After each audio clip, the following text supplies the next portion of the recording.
Hi everyone, welcome back to the Parade Lap. And today we are back after a long break and we're going to be chatting about the Miami race. So, Sophie, what is your hot take on Miami? Sprint quali was good. The sprint race was good. Qualifying was exciting, and then the race was chaos, and then it was okay, and then it was chaos again. But overall, I think pretty good. I would have liked a wet race, honestly. They moved it forward. Not that you want anything bad to happen, but some of the drivers were really excited about it being a wet race because they haven't had a wet one in these cars, I guess, yet. So that was going to be exciting, and then they pull it forward by 3 hours, and then it's just same as normal. But then the whole time they're saying, "Oh, it will rain. It's going to rain soon. There's going to be rain in 5 minutes," and then it just never came. So a little bit disappointing in the entertainment value of that, I think. What did you think of Miami? Yeah, similar to you. I thought it was exciting. I just thought there was a lot going on. We'd had a break. I even forgot that I didn't realize I saw FP1 and then I didn't realize it was sprint weekend and I could have been watching the sprint I think Oh quali that no. I could have been watching in real time the sprint quali and I just completely forgot that that was on. I was like, "Oh yeah, this quali like tomorrow." And I was like, "Oh my gosh, it's sprint Free weekend." practice too, boring. Exactly. So loads of things going on. And then, the upgrades, yeah, the gains made by certain teams, the Mhm. weather situation, will it, won't it, what's going to happen, all of that. So, yeah, lots of things to choose from for our podium.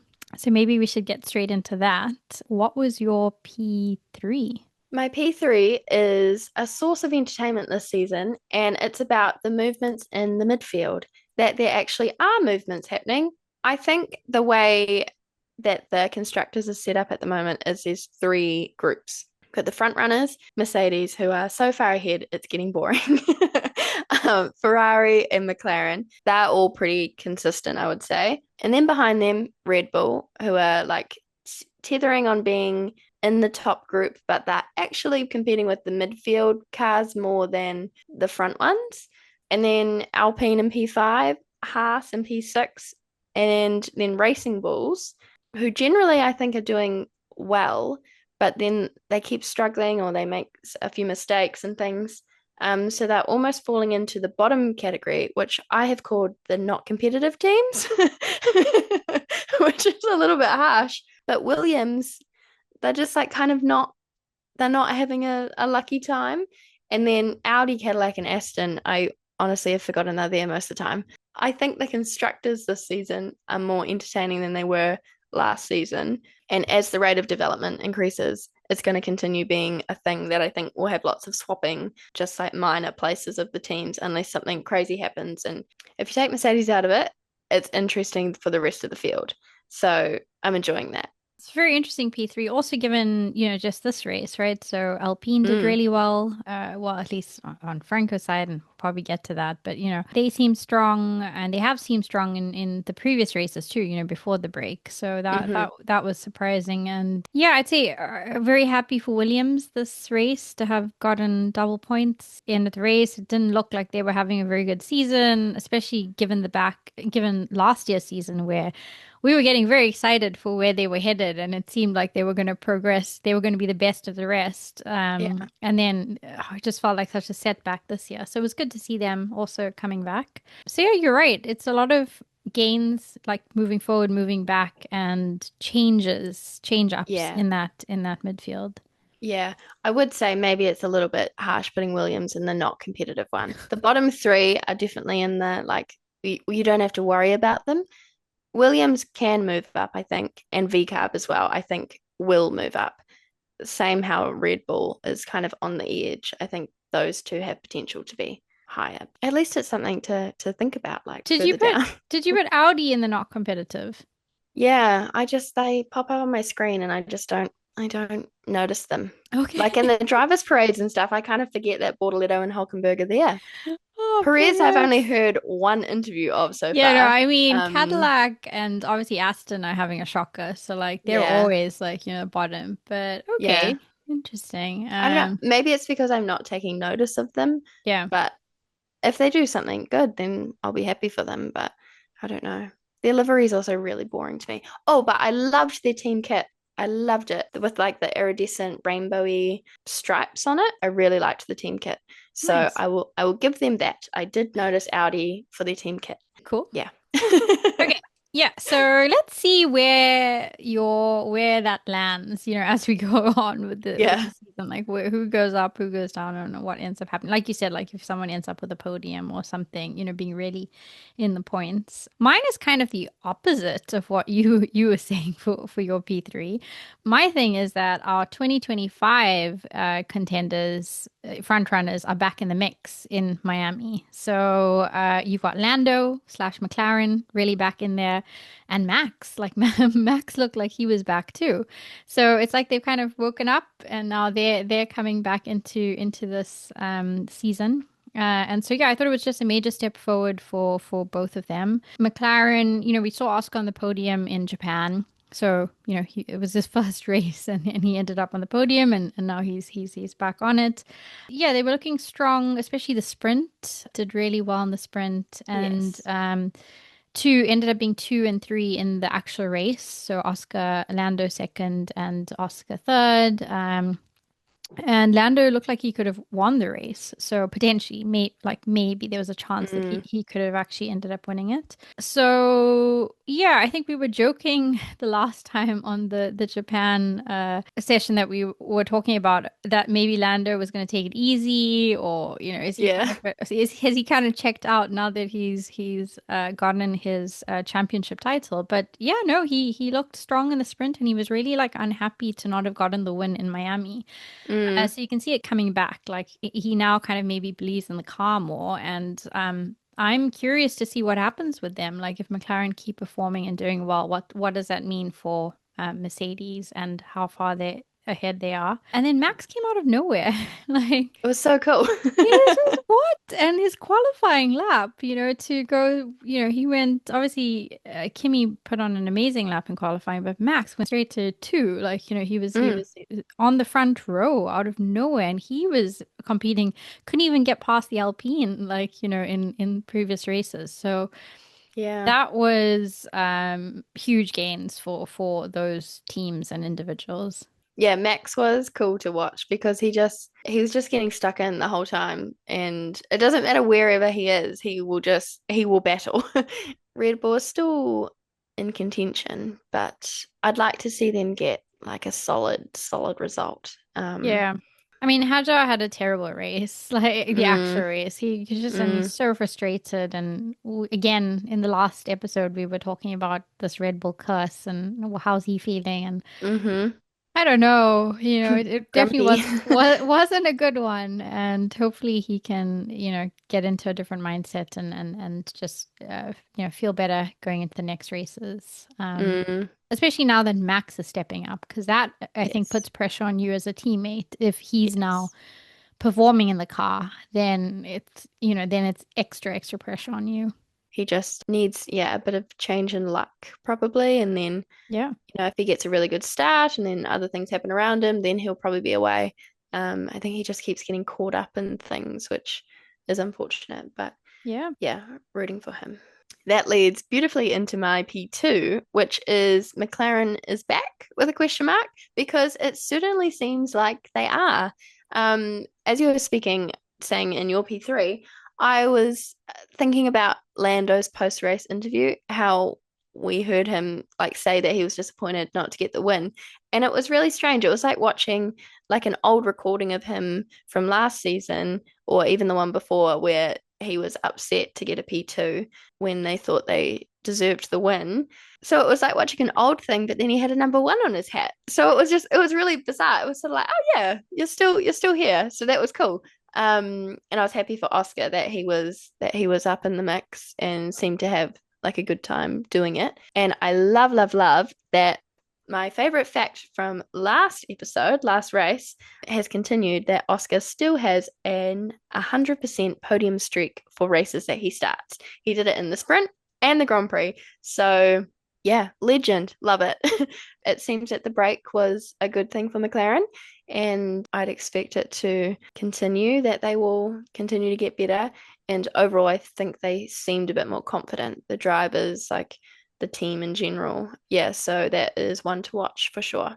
Definitely. Yeah, I'm just so curious now if they can keep at it, like what does this mean as we go into the rest of the season and how that unfolds? Especially, given not the rivalry, but obviously Oscar and Landa are both very good and they're consistent and they can both get points. We'll see what happens. I enjoyed Oscar. I think maybe it was in the cool down room, I can't remember, but he was talking about I think he was giving some insight into like defending with the new cars and Oh yeah. Yeah, I liked that. maybe this because this was like his first experience of like properly doing that now, with people Yeah. going ahead of you and then you've got to take it back and then you've got to defend. And he was just talking about how hard it is to even judge, like someone can be a second behind you or something, and then all of a Mm. sudden they're ahead of you, and it's very different to how it used to be. Yeah, yeah, that was really interesting listening to him. It was kind of funny because it was like he was on the verge of saying something really negative that they would have just cut the mics off.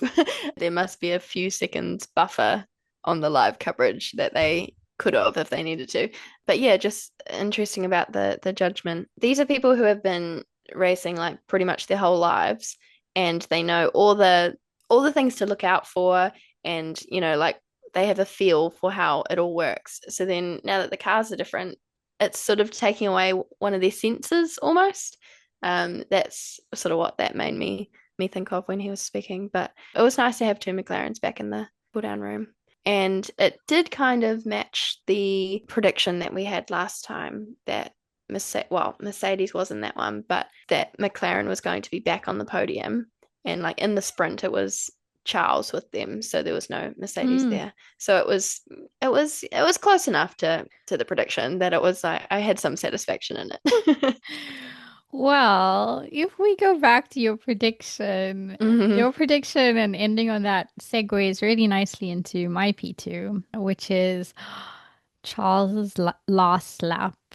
Oh Hmm. my God. I think, I Exactly. don't know if it was on lap 56, but I think everything happened on lap 57. But that last lap for him was horrible. Hmm. And I think your prediction was maybe we'll see, Charles winning the race Yeah. potentially.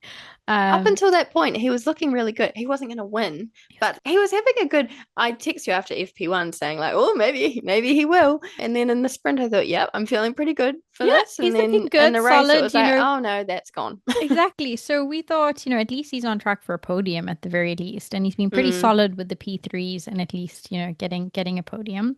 And so yeah, your prediction wouldn't have been completely wrong. He's still on the podium. But it was heartbreaking because he was P3. He was P3. And then Oscar got him. So Oscar was P4 and ended up overtaking him. Fine. So now he's in P4, but there was still a chance that he could go back and attack, in the last lap to try and get that position back. A little hmm. bit unlikely, but maybe he had a chance. And then he ended up hitting the wall, spinning and then hitting the wall. And Mm, you just watched him like trying to nurse his car to the finish line. And as he was doing that, cutting corners, and then Russell hmm. and Verstappen went straight past him. So now he's in P6. He went from P3 to P6. Hmm. Crossed the line at P6. Okay, fine. He's only one ahead of Lewis now. Like, he's Mm, nowhere close to the podium. And then on top of that, they give him a 20-second penalty, which means he's down to P8. yeah. He was P3 at the start of the last lap, right? I don't know if Oscar got him just before the last lap or on the last lap, but he was P3. Mm. So that is such a fall, like, from what it could be. And he was driving really well and trying so hard. And it was such a difficult and demanding, physically demanding race too. I just feel for him for it to all have like almost gone like that. So yeah, poor Charles. That's just terrible. It was awful. I was only admittedly half watching at that point that I was busy at the end of the race. But yeah, it was just all of a sudden you just hear the commentators sort of like saying like, "Oh my God," no, they don't say that, but what's happening? And then all of a sudden you just see like just like tire smoke and him spinning out. But I didn't understand how he got himself into that situation. Did he just go wide and then lose control? Do you know what? I actually didn't rewatch it either. He did in the post-race interview say that was all, that was his fault, like that last lap. Mm. Like he made a mistake and an Hmm. error, and then I think he was probably happy just not to be out of the race completely at that point and Mm, have gotten some points or yeah, at that stage, have recovered to P6 because it could have been him just no points. yeah.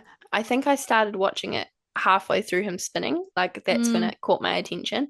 And then I thought, oh, like a safety car is going to come out or so, or they're going to red flag it at the end or something, thinking that it was going to be a crash because he obviously like continued. But at the very end, when already like the adrenaline levels are highest at that point, and then all of a sudden he's just completely just off the rails. Yeah, just chaos. It was chaos. But and sorry, the thing with this is he was leading the race after lap one, like, Yeah, or at lap he had an excellent start. he did. Went all the way ahead. I think the commentators even didn't realize that he had gone because they were focusing on like Antoinette or somebody or Max or Mm, someone at the front.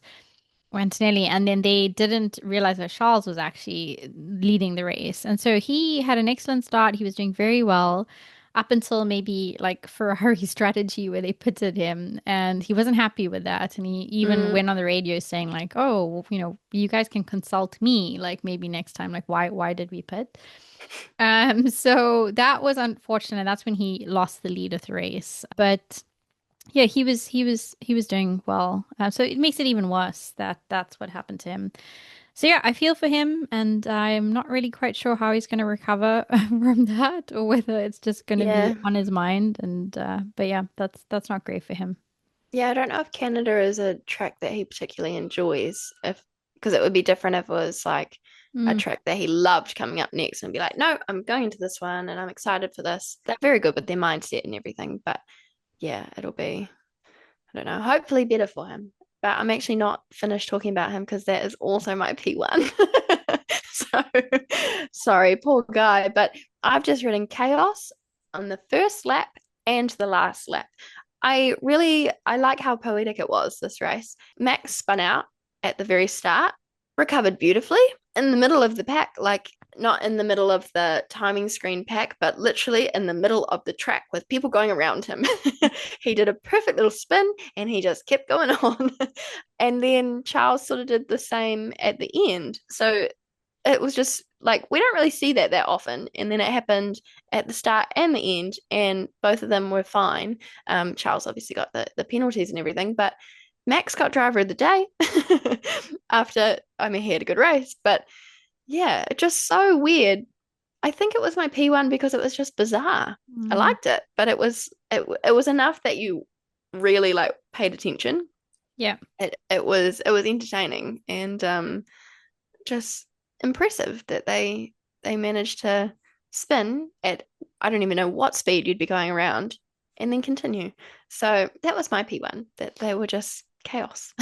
It was. And there were so Mm. many other things that happened where people slightly touched each other. And yeah, I can't believe Max just managed this. That's his, like, I feel like he's done that a few times where he's It was managed to. pretty smooth. It It was was good. so smooth. He recovered it and then just went. Whereas Mm. other people in that first thing, people touched, people had damage. Hmm. There was various accidents that happened. I can't remember it was exactly in the first lap, but in the first few laps of that Mm. race, we had like Lawson and Pierre. Obviously, that was a crazy one because of just the Mm. angle and the way that Pierre landed. And glad he's okay. And then yeah, loads of other little things that happened, not as dramatic, Mm. but that affected people more than the spinning around that both Yeah, Charles and Max had. it shows how safe the cars are that he straight away on the radio that he was okay, and then he just gets up and walks off. He was having such a good weekend. Yeah, both the Alpines Yeah. were. I mean, because Yep. Colapinto also did really well this Franco race. was the man this weekend. Yeah, he did compared to obviously last season.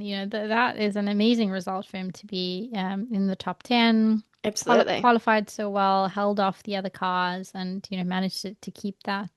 So yeah, Hmm. well done to him. So okay, you spoke about the chaos. That was your P1. My P1 was Kimmy. Kimmy's hat trick. He's basically had a hat trick now. He's Hmm. got 3 for 3. 3 for 3 on wins, 3 for 3 on poles. Like that's amazing for him to George must hate him. hate him.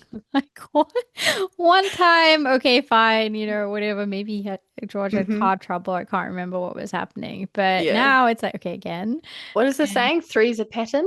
yeah, Like it's going to continue. no, it's excellent. But I just think it's like really special. Like he's something, right? He's Mm, like the real deal, this young talent. Obviously, we had a lot of rookies last year, so mm, there's so many. So you came with all of them, and he had his troubles also last year. Had a stint where things weren't going that well, but I just feel like he's finding his groove, and his quali lap is really what stood out to me. Is the way he put that together, and he got mm, such a good time, and he like fully committed to it, in a way that like somebody who's much more experienced would maybe do that, like Max or whoever.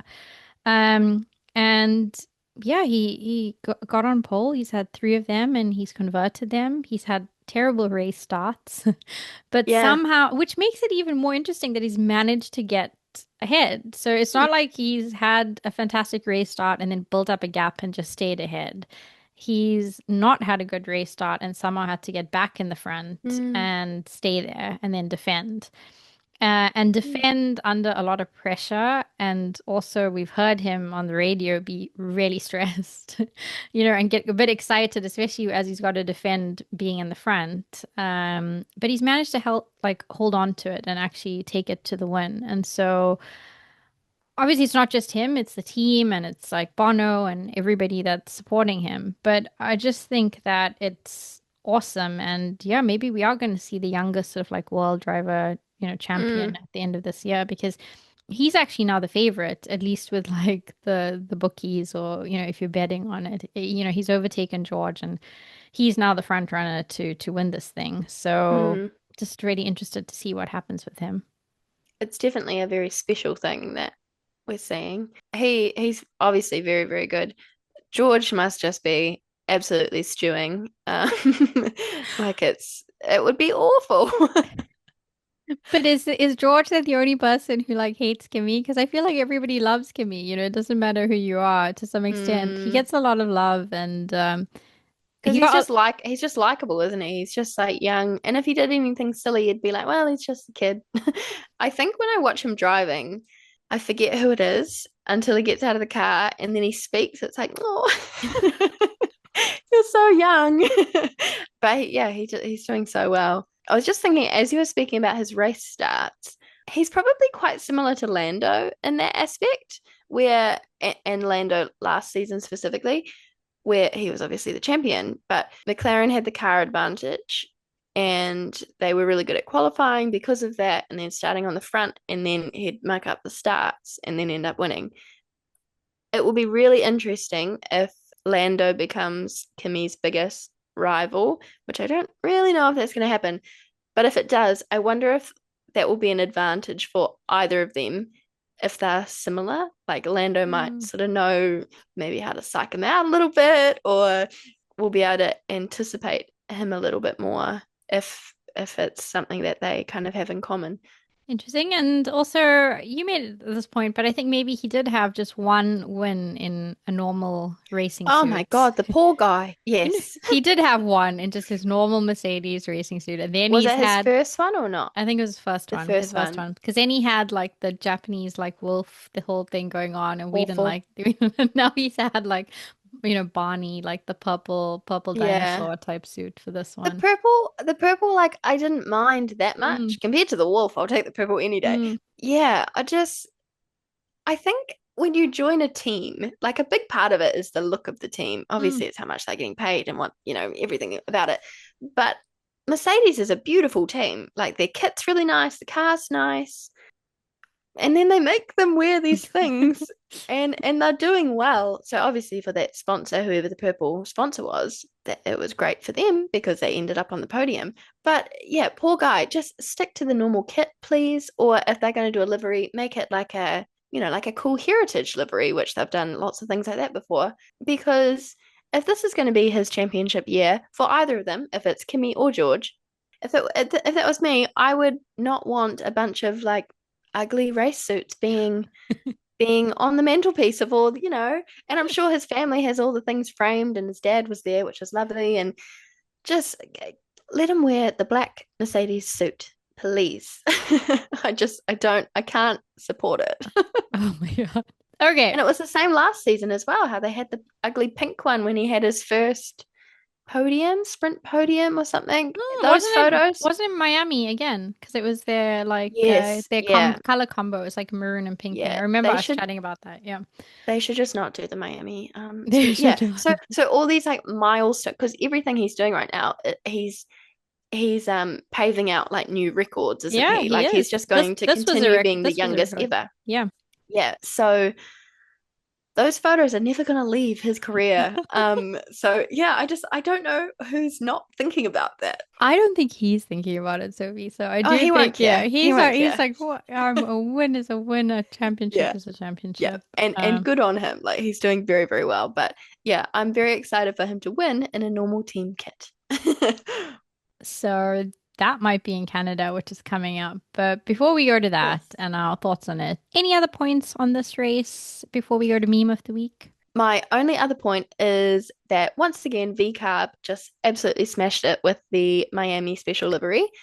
When Red Bull announced the new summer flavor, being the yellow, whatever the flavor is, but the yellow can, I thought, oh, V Carb's going to do something cool, and they did. The car looked really cool, but it was also really strange seeing a yellow car on the grid, just because we haven't seen that for so long. So I kept sort of forgetting who it was. But yeah, it was cool. I didn't love the team kit, but their socials were really funny with all they got Liam to do a TikTok that was like 5 seconds of summer, and it was just he's quite a good actor.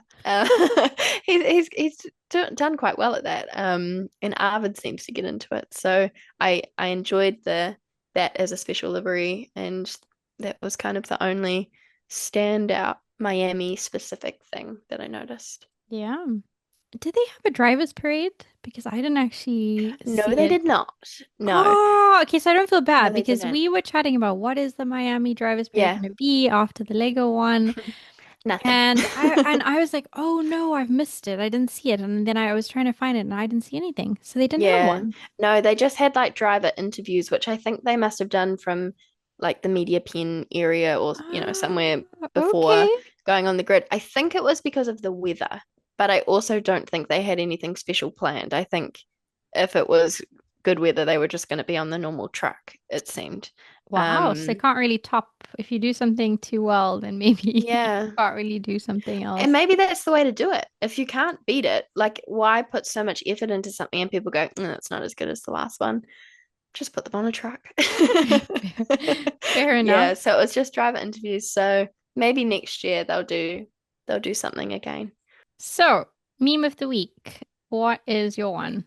My meme of the week. I had some contenders. This one goes with my P1, and it was just Charles on the last lap, and it's just every dash light coming up on a steering on a dashboard.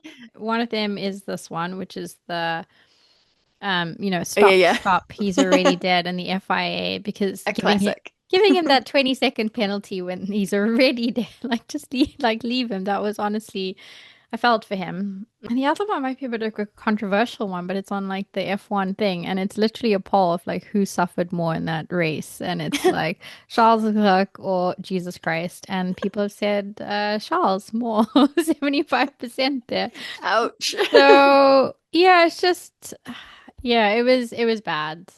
So what do you think Canada's going to be like? Because that is our next race in 2 weeks. I distinctly remember last season saying it'll definitely rain in Canada. It always rains in Canada, and then it didn't. So I'm not going to mention the weather. um, I don't know. I don't really have any thoughts about Canada. Again, I've got this feeling that Charles might do okay, but I don't want to jinx him. I think just another race similar to this one would be good, that it was like a nice spread of points. Max in there up high again, and maybe Oscar, maybe. And I think George might crash, maybe. Like from he's gonna get fed up. Kimmy's gonna do something next to him. They're gonna qualify next to each other. Kimmy's going to do something next to him. I'm thinking like P3, P4. This is happening. And then George overreacts. He's on the radio. He's trying to ask for something. He wants the position back or something. And then he gets so fed up that he just goes off. That is such a specific prediction that I don't know if I should even offer anything. We should just go in with that and see if now we're like getting into, I don't know, full on prediction. Maybe it'll What be more fun fortune that way. telling? Yeah, when you like really can predict the future and It'll what's be gonna like happen. watching the race with like a bingo card ready. Yeah. Oh yes, we should do We that. could do that actually. That Yeah, would be like what fun. happens on the race? No, wow. Yeah, but no Um, thoughts really. no thoughts. I was actually thinking that George might do well in this one Okay. because apparently this is a circuit that or a track that he does very well in the Canada. Mercedes is very strong in it, and Mm, even Kimmy was saying because people ask him like, "How are you feeling? What are your chances?" And he's like, "Oh, we're going to Canada, and that's actually a track that is good for George." So maybe he it's one doesn't of know. his favorite ones, is it? I think so, maybe. Mm. So I don't know. Could we actually see George maybe coming back and If he doing doesn't well? crash, I'd like him to win. I'll retract my statement. Crash or win. So that's the two One or the options other. that we have here for George. Pick one. And then yeah, I think McLaren's going to be in the mix again. I think they're a good team, and I feel like Mhm. we're going to see them back in there. So Yeah.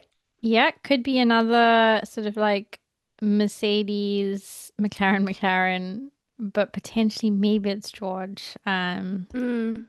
Although part of me actually doesn't want it to be George, and I prefer I think, Kimmy to keep winning. But let's see. yeah. I think maybe George could do well on this track. Imagine if Kimmy just keeps winning and he breaks Max's record for 10 in a row. Wow. If he does that, then it will be like, oh, this guy's like a generational talent. I feel like he already is. I feel like definitely showing signs that But he's I think excellent. Kimmy against Max, I'd still put my money on Max. Yeah. Not in the current cars, but just between the two of them. Yeah. Hmm. So, some very specific thoughts on what's going to happen in Yes. Canada from your side. And from my side, I think maybe we could see George come. He kind of has to if he wants to keep his championship hopes alive. So let's Yeah. see how he goes. I hope that he bounces back because it's not going to be fun if one of them just runs away with it. And that was going to be the case from the start. We just thought it was going to be George. Yeah. So if they take turns, it'll be more interesting. So we will see you at the next one.